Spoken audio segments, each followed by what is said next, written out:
এই বাড়িতে আয়নাঘর না থাকার কোনো সম্ভাবনা নেই, কারণ শেখ হাসিনা একটা খুনি প্যাসিস্ট স্বৈরাচার না, শুধু সেই রক্ত পিপাসু। এই যে আমার এখানে নিচে যে আয়নাঘর নামক যে একটা স্থাপনা এখানে আছে, অনেকে বলছেন এটা পানির ট্যাঙ্কি, কিন্তু আমি ওখানে নিচে যাওয়ার পরে দেখলাম আরো 2 থেকে 3 তলা ফাউন্ডেশন নিচে করা আছে। অতএব এখানে যে র্যাবের যে ডিজি তিনি স্বীকার করেছেন যে ওখানেও আয়নাঘর, পরবর্তীতে স্বীকার করেছেন র্যাবের মহাপরিচালক যে আয়নাঘর নামক আছে। আজকে মানুষ যে সন্দেহ করছে যে এখানে আয়নাঘর আছে, এই পানিগুলা নিষ্কাশন করার পরে দেশবাসীর কাছে এই সত্য উত্থাপিত হবে যে আদৌ এখানে আয়নাঘর আছে কিনা। শেখ হাসিনা একজন রক্ত পিপাসু। আপনারা দেখেছেন যে এই রকম একটা নিচে কেন এরকম আপনার এই এত বড় একটা আয়োজন করে রাখছে, যার মানে এদেশের আরো অসংখ্য মানুষকে গুম করার টার্গেট ছিল হাসিনার। আপনারা দেখতে পাচ্ছেন অসংখ্য মানুষ এখানে সকাল থেকে এসেছেন। সবাই এখানে আয়নাঘর বলার কারণ হচ্ছে কালনাগিনী সাপকে মানুষ যতটা ভয় না পায়, শেখ হাসিনাকে মানুষ ততটা ভয় পায়।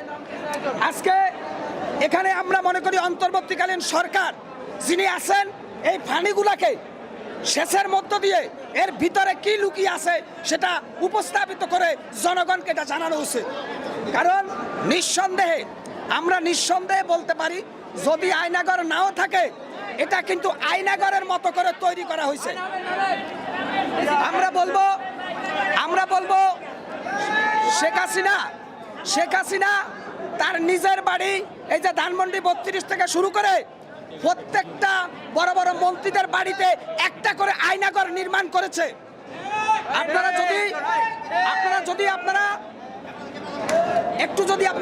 বিবেক দিয়ে চিন্তা করেন, আপনারা দেখতে পারবেন গণক ভবনে আয়নাঘরের সন্ধান পাওয়া গেছে। আমরা জানি ওই বঙ্গভবনেও আয়নাঘর থাকতে পারে। এই বাড়িতে আয়নাঘর না থাকার কোনো সম্ভাবনা নেই, কারণ শেখ হাসিনা একটা খুনি প্যাসিস্ট স্বৈরাচার না, শুধু সেই রক্ত পিপাসু। শেখ হাসিনা অসংখ্য মানুষকে নির্মমভাবে হত্যা করেছে, যার জ্বলন্ত প্রমাণ ওই যে সিলেটের ইলিয়াস আলীকে হাসিনার নির্দেশে গুম করার পরে ডিজিআইপির ওই পরিচালক হত্যা করে যমুনা নদীতে ভাসিয়ে দিয়েছে। অতএব যারা হাসিনার দোষ ঢাকার চেষ্টা করছেন, আপনারা নাস্তিক। আজকে জেগেছে জনতা, জেগেছে দেশ, পথ হারাবে না বাংলাদেশ। আজকে আমরা ইতিহাসের নির্মমতার সাক্ষী। আপনি জানেন রংধনুর 7 রং, হাসিনার কয় রং আল্লাহ ছাড়া আর কেউ জানে না। এই পবিত্র বাংলার মাঠে, শরীয়তুল্লাহর মাঠে, এই বাংলার মাঠে, তিতুমিরের মাঠে, এই বাংলার মাঠে, শাহজালালের মাঠে, কোন রাম, কোন বাম, কোন নাস্তিকের মাটি এই বাংলাদেশ আর হবে না। ওই যে আওয়ামী লীগের প্রেতাত্মারা যদি গৌর গোবিন্দের বেশে ফিরে আসে, আমরা শাহজালালের ভূমিকায় তাদের রুখে দেব। আজকে যারা বলছেন এটা পানির ট্যাঙ্কি, এটা কিসের পানির ট্যাঙ্কি? আরো দোতলা নিচে আছে। অতএব শেখ হাসিনার যে নিয়োগপ্রাপ্ত প্রশাসনের কর্মকর্তা, এরা শেখ হাসিনার দোষ ঢাকার জন্য এখনো ব্যস্ত।